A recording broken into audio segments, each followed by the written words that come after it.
So I came across this story and thought, great, Karl Marx's ghost, what's happening in Missouri? This is Missouri Representative Brian Seitz from District 156, shown here being totally normal.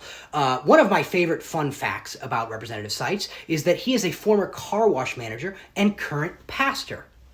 The more you know.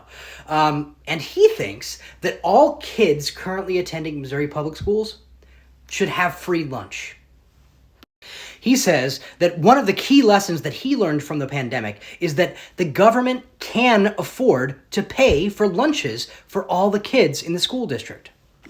Now, to Seitz, it's a matter of fairness. He doesn't believe that students that come from low-income families should be getting free lunches when students that come from higher-income families don't get free lunches. And he also points out that, we pay for lunches for criminals that are convicted in jail. Why not pay them for kids? And, he may have taken a different route to get here, but I do agree with him that we should be paying for kids' lunches at schools. But this is the challenge that I see when you have, and I mean this with all due respect, a car wash pastor write your legislation here in Missouri. This is the whole bill. It could basically fit in a tweet. It just says that Missouri public schools have to provide a free breakfast and free lunch for all students. It doesn't say how they're going to be paid for it. It doesn't say if there's any sort of nutritional standards associated with them. I think the charitable way to say this would be, it's incomplete.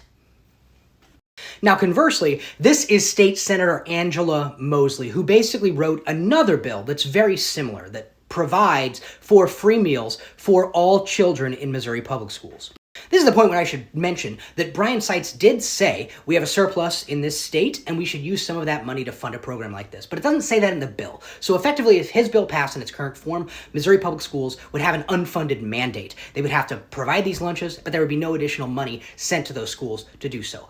Moseley's bill specifically ties it to an appropriations process. It creates a universal school meal fund to fund the program, and it has the State Board of Education create rules to actually implement the program and the standards around it. The bottom line is I would love to see bipartisan support for a program like this. I think that we need it here in Missouri. I think that we can actually afford it, but let's do it the right way. Let's make sure that it's fully funded. Let's make sure that there are actually some standards around it. And let's not put an unfunded mandate on Missouri public schools who already have the lowest state funding of any state in the entire country. But what do I know?